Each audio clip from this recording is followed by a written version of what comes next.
숨기는 것과 속이는 것이라고 하는 제목으로 하나님 말씀 증거하겠습니다. 여러분, 그 밴드웨건 효과라고 하는 말 들어보셨습니까? 이게 편승 효과라고 이제 말하기도 하는 용어인데요.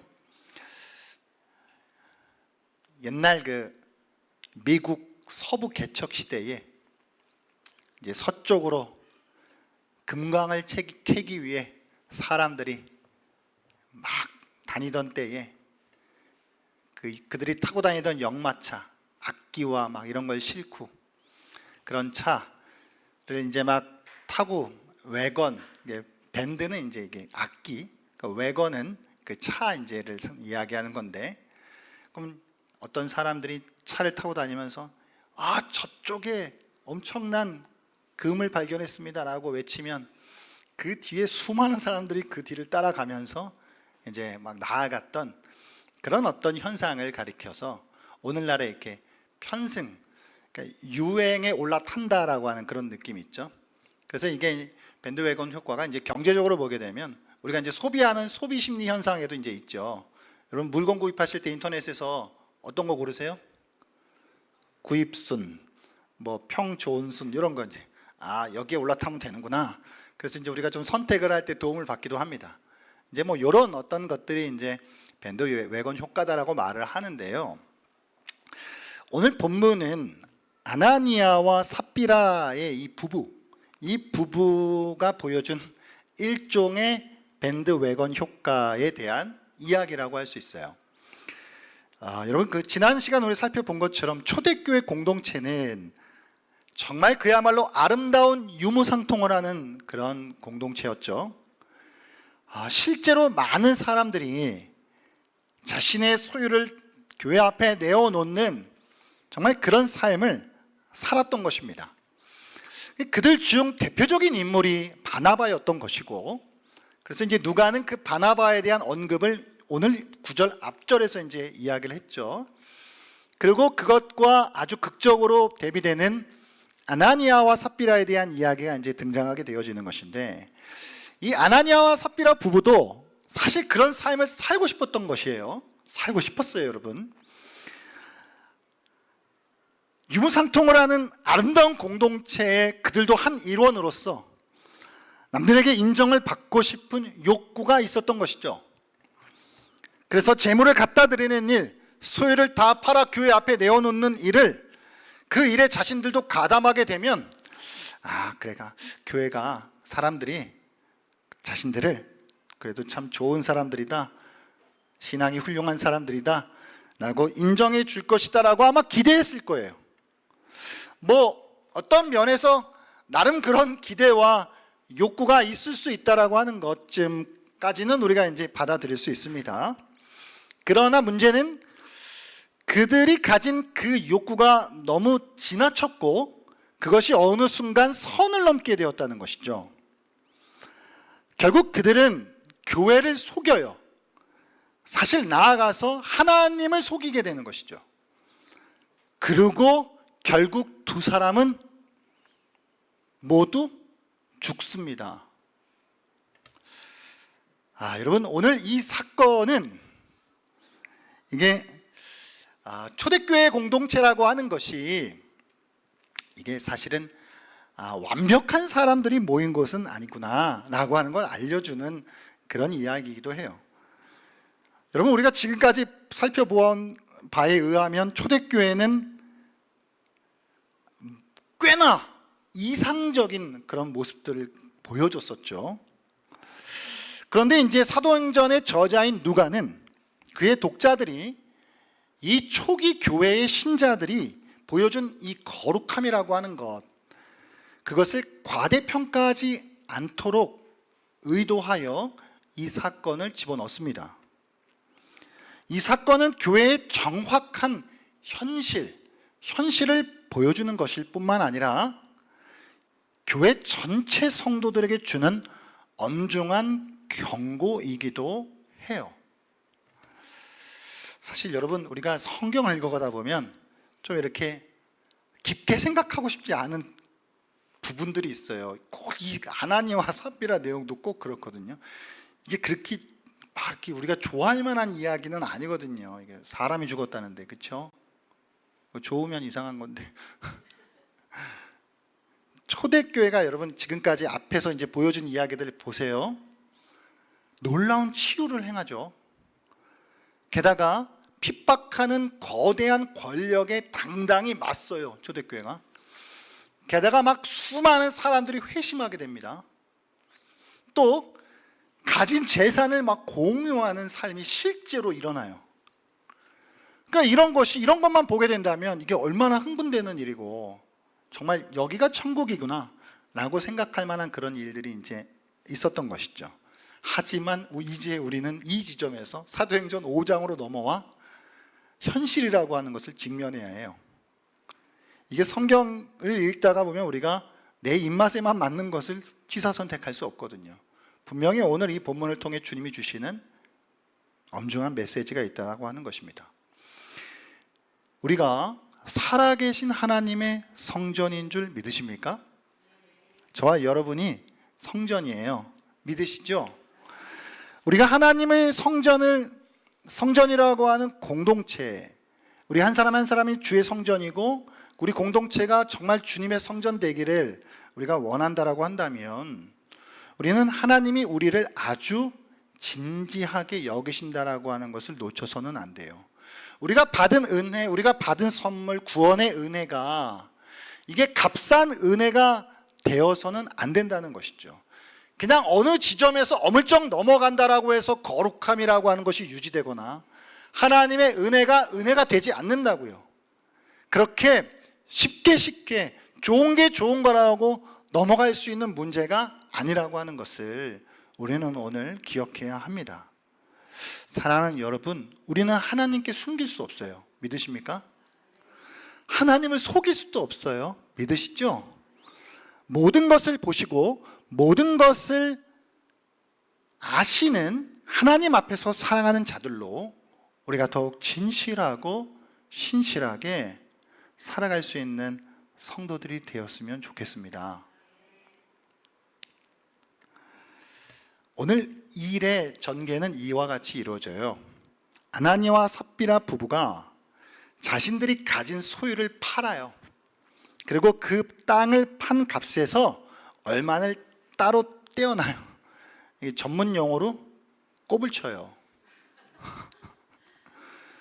그리고 그 땅 값에서 일부만을 가져다가 교회 앞에 내어 놓습니다. 사실 여기까지 괜찮아요. 여기까지 괜찮습니다.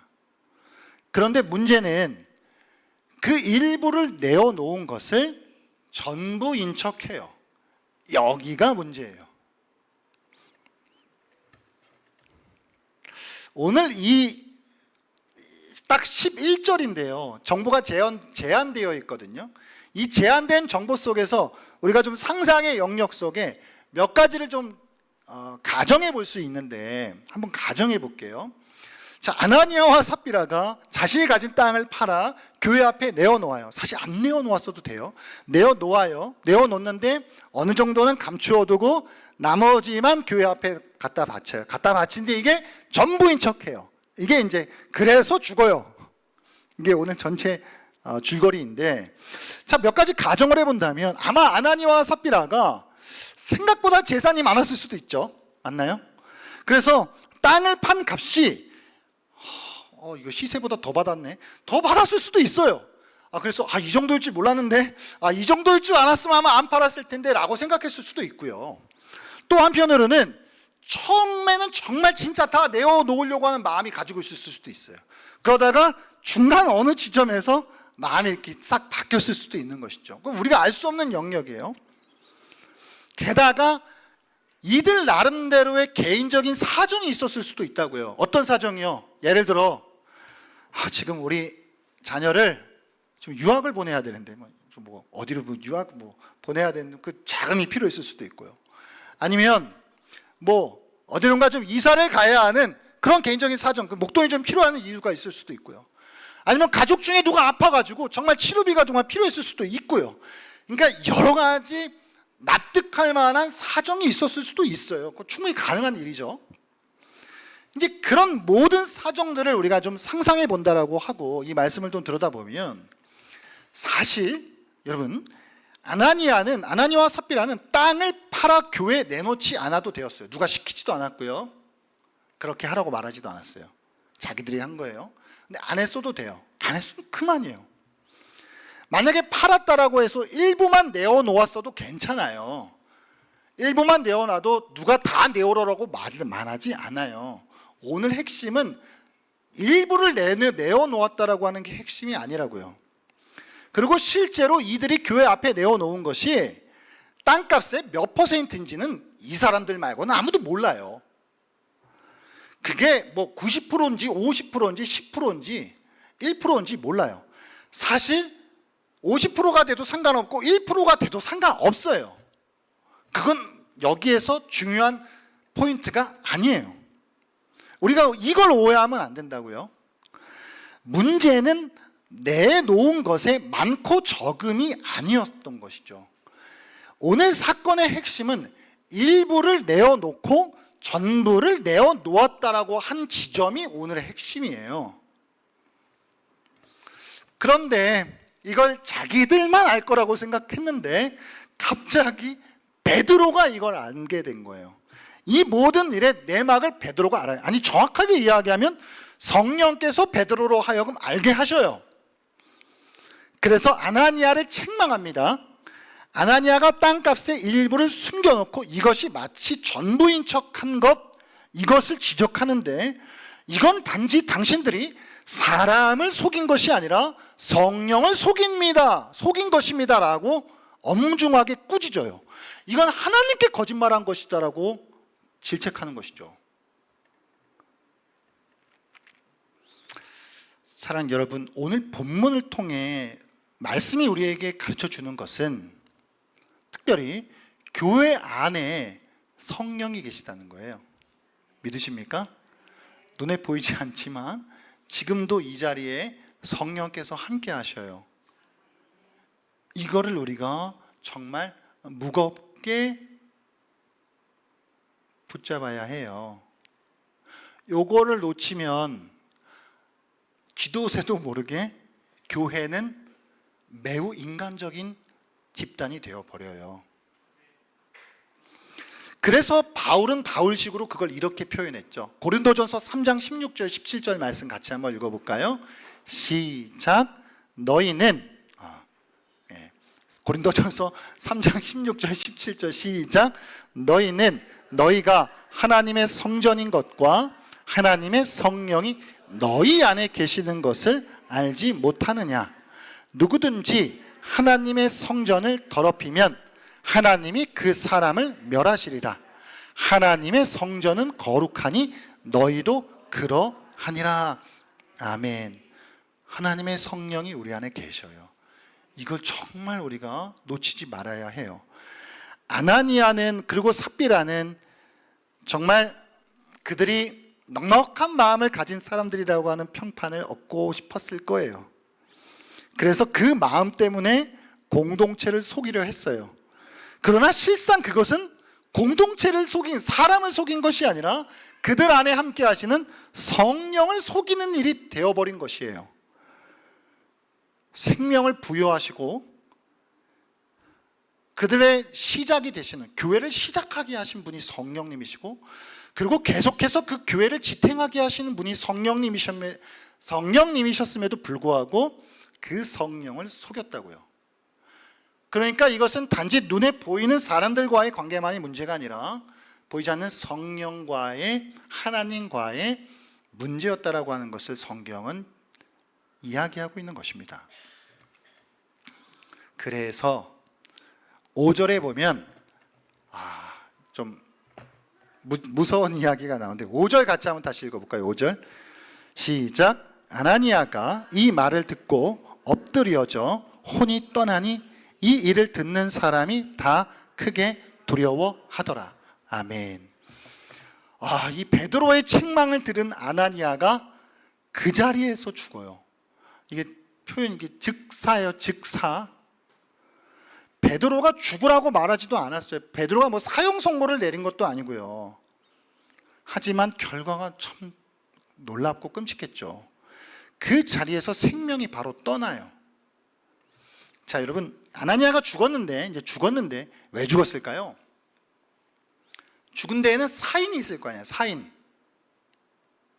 자, 의학적으로는 이렇다라고 보여줄 수 있어요. 의학적으로는 이게 지금 아나니아가 어떤 평판에 대해 아주 마음이 컸던 사람인데 자신과 아내 말고는 아무도 모를 거라고 생각했는데 갑자기 베드로가 그걸 알아요. 그래서 그걸 이야기해요. 그러니 이게 지금 정신적 충격이 많이 컸을 거다. 이게. 그래 정신적 충격이 커서 아마도 심장 마비가 왔을 것이다. 그러니까 우리가 소위 쇼크사라고 이야기하는 이 순간 너무 놀래가지고 순간적으로 이제 심장 마비에 걸려서 죽었다라고 할 수 있죠. 의학적으로는 그렇게 추정할 수 있어요. 갑자기 죽었잖아요. 그런데 이것은 의학적으로만 끝나는 문제가 아니라 영적으로 접근해 보면 이것은 이 죽음에 대한 사인은 하나님의 직결 심판이었어요. 이건 하나님께서 내리신 심판이었다고요. 아유, 좀 무서우시죠? 이게 안 무서우시죠? 아나니와 삽비라의 죽음을 보면서요, 만약 이 기준으로 오늘날 우리에게 적용을 하신다? 깜짝. 그러면 이 우리들 중 몇 명이나 살아남을까요? 여러분 장담할 수 있으세요? 이 기준으로 심판이 내려진다? 즉각 심판이 내려진다? 라고 하면 저는 바로 갈 것 같은데요. 근데 뭐 다행인지 뭔지 모르겠지만 하나님이 지금 그렇게 즉각 심판하시지는 않죠. 여러분 이 이야기를 이해하려면 이걸 보시면서 한 번쯤은 이런 생각 해보셨을 거예요. 아니 하나님이 그래도 이게 죽을 죄 정도까지는 아니지 않나? 아니 뭐 이렇게 어떻게 그 자리에서 이렇게 바로 죽이시나? 나는 좀 생각들을 해보셨지요. 그러나 오늘 우리가 이 본문을 이해하는 데 있어서는 이 시점과 이것이 가지고 있는 함축적 의미가 얼마나 크다라고 하는 것을 좀 이해할 필요가 있어요. 많은 주석가들은 이 사도행전 5장의 아나니와 삽비라 이 이야기를 구약 중 한 사건과 연결을 시키는데 여호수아 7장에 보게 되면 아간 사건이 나와요. 이제 이스라엘 백성들이 가나안 땅으로 들어가야 하는데 여리고 성의 전투 속에서 모든 걸 헤렘 다 진멸해서 하나님 앞에 바치라고 하는데 그중 아간이라고 하는 사람이 몇 개를 전문 용어로 꼽을 치죠. 그게 나중에 드러나요. 그래가지고 공동체를 엄청난 위험에 빠뜨리게 된다고요. 무슨 공통점이 있냐면 일단 용어적으로는 다분히 의도성이 있는데 오늘 누가는 아간이 그 물건을 취했다라고 하는 그 단어, 그 히브리어 단어인데요. 그게 헬라어로 번역된 게 70인역이잖아요. 그 70인역에서 그걸 헬라어로 번역할 때 오늘 이 단어 감추었다라고 하는 동일한 단어를 써요. 그러니까 아간이 훔친 거 꼽을 친 거나 아나니아가 꼽을 친 거나 같은 맥락이에요. 같은 맥락이고 시기적으로는 구약의 거룩한 공동체가 가나안 약속의 땅으로 들어가는 진입 그 초기에 있는 시기, 지금 신약의 거룩한 교회 공동체가 이제 시작하는 중요한 시점. 그러니까 지금 이 시점에서 이 문제를 정확하게 짚고 넘어가지 않으면 언제든지 후에 그것이 화가 되어 공동체 전체의 거룩성을 훼손시킬 수 있는 위험성이 있었기 때문이죠. 산불이라고 하는 건 작은 담배꽁초 하나에도 큰 불이 될 수 있는 것이고, 여러분 개미 구멍으로 무너진다는 뚝에 대한 이야기가 있듯이 지금 이 엄중한 시점에 이걸 그냥 방치해 두면 안 되었기 때문이에요. 그래서 공동체 전체에게 이것은 하나님 앞에서 우리의 거룩성이라고 하는 것, 성령이 함께 하시는 공동체를 지켜야 된다라고 하는 것이 얼마나 무겁고 엄중한 것인가를 경고하시기 위해 오늘 이 사건을 또 기록하게 하셨죠. 그래서 우리가 오늘 이걸 읽고 있는 거예요.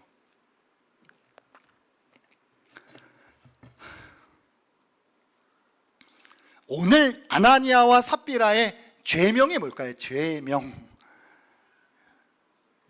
위선과 거짓. 그렇지 못하면서 그런 척을 한 거예요. 선하지 못하면서 가짜 선, 위선.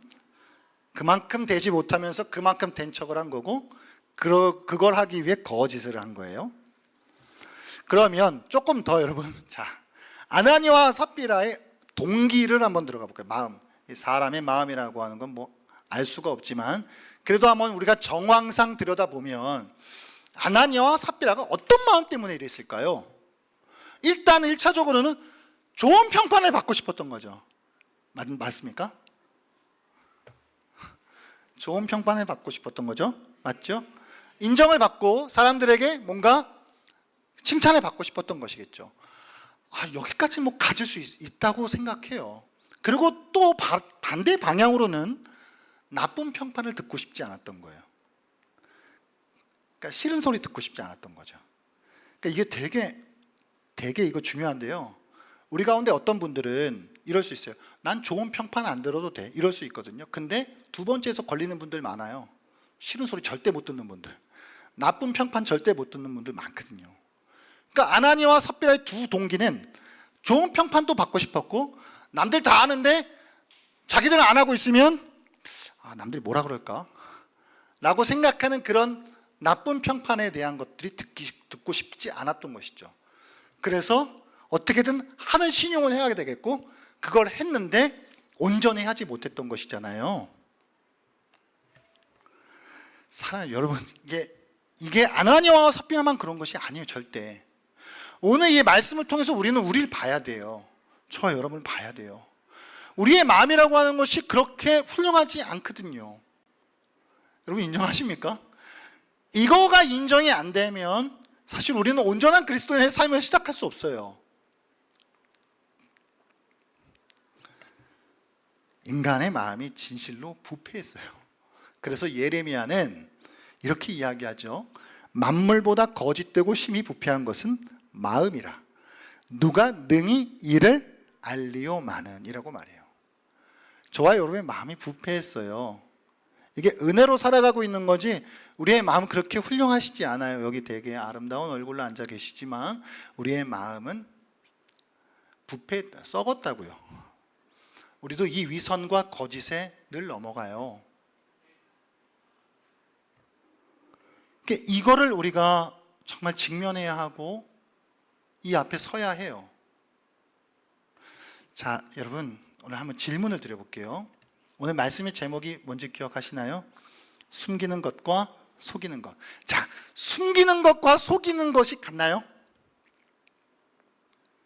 같나요? 달라요? 어떻게 다르죠? 숨기는 건 좀 소극적이에요. 안 말하면 돼요. 침묵. 근데 이제 속이는 건 조금 더 적극적이죠.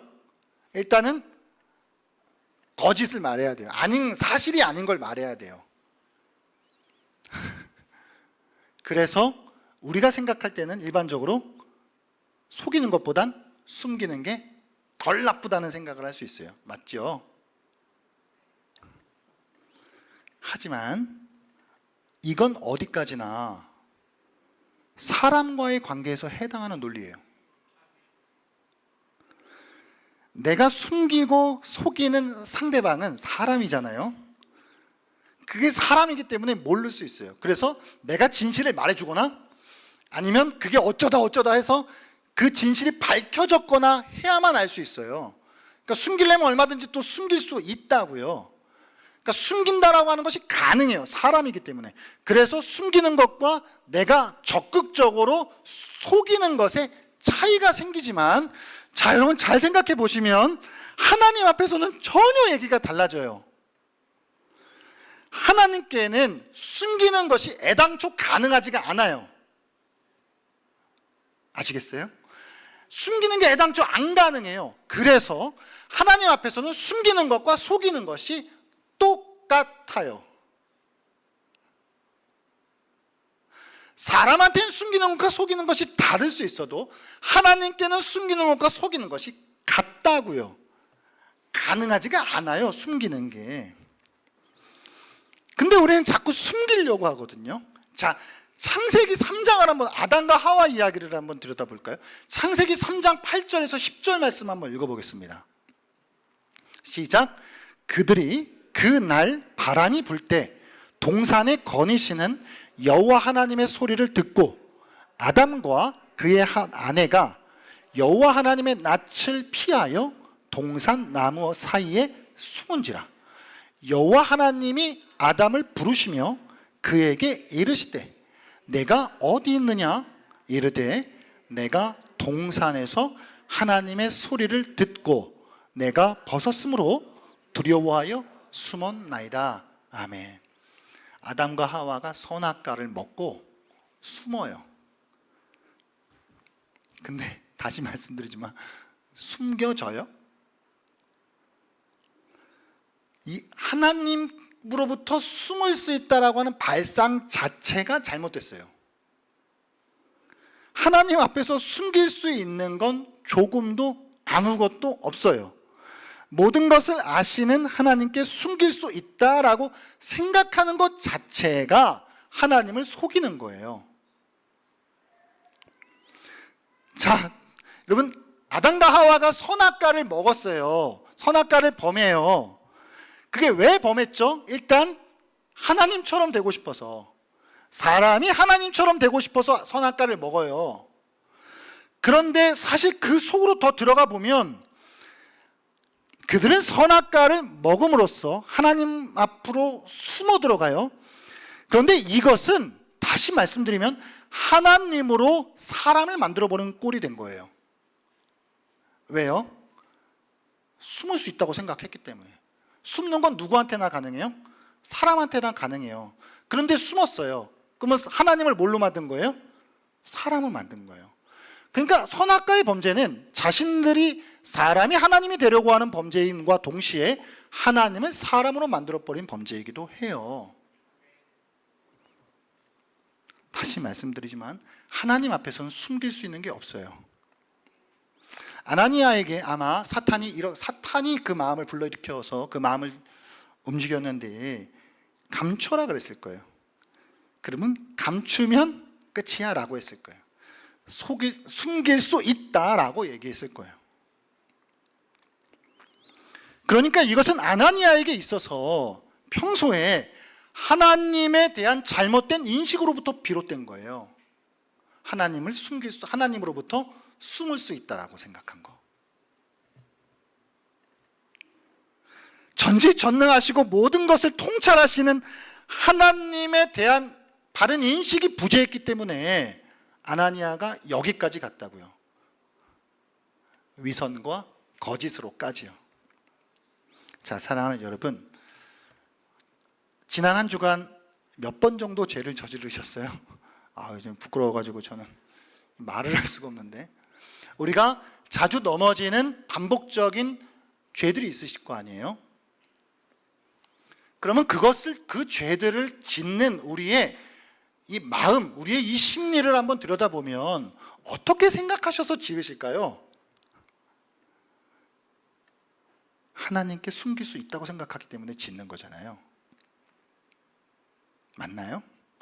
하나님께 숨길 수 있다라고 이거를 내가 뭐 감추든 뭘 하든 하나님이 요거 어물쩍 넘어가실 수 있다라고, 이게 하나님 앞에 대충 숨겨질 수 있다라고 생각하니까, 그게 가정이 되니까 하시잖아요. 그러나 그것은 결국 하나님을 속이는 것이고, 우리가 하나님 앞에 위선과 거짓을 똑같이 저지르고 있는 것이죠. 우리는 전지전능하신 하나님이 우리의 삶의 모든 일거수일투족을 지켜보고 계시다라고 하는 그 사실 앞에 서야 해요. 하나님에 대한 바른 인식이 있어야 해요. 또한 우리도 어느 정도 좋은 평판 받고 싶죠. 또 나쁜 소리 듣고 싶지 않아요. 뭐 거기까지 가능하다고 쳐요. 그런데 이런 동기가 우리의 마음에 자리 잡고 있으면 우리도 어느 순간 나도 모르게 선을 넘어가게 돼요. 위선으로, 거짓으로. 그래서 하나님을 숨기고 하나님께 숨기고 하나님을 속이는 것까지 똑같은 잘못을 저지르며 살아가게 된다고요. 결국 우리는 하나님 앞에 서야 해요. 그러니까 우리의 마음의 모든 동기, 여러분 예배드리심, 기도하고 찬송하심과 헌금과 봉사와 섬김, 이 모든 것들의 동기에 있어서 사람이 되면 어느 순간 선을 넘어요. 하나님이 되어야 해요. 우리의 모든 것의 동기가 하나님이 되어야 해요. 그래서 때로는 내 믿음이 거기까지면, 거기까지라고 하는 걸 누군가한테 이야기를 들어도 괜찮잖아요. 나는 여기까지밖에 안 되면 괜찮잖아요. 그러면 그렇게 또 하나님 앞에, 사람 앞에 정직하게 나아가면 거기서 또 함께 돕고 섬기는 하나님의 일들이 일어나는 거잖아요.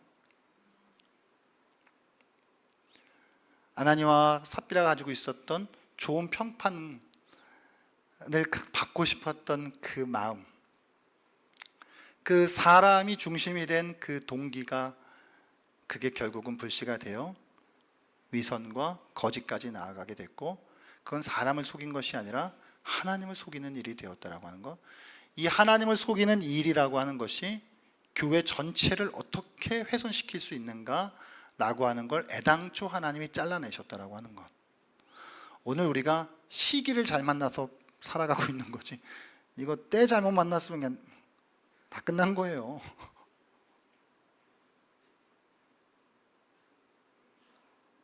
하나님만을 우리가 염두하고 하나님이 우리의 모든 삶의 동기가 되셔서 하나님 앞에 더 진실하게, 신실하게 살아갈 수 있는 은혜가 있었으면 좋겠습니다.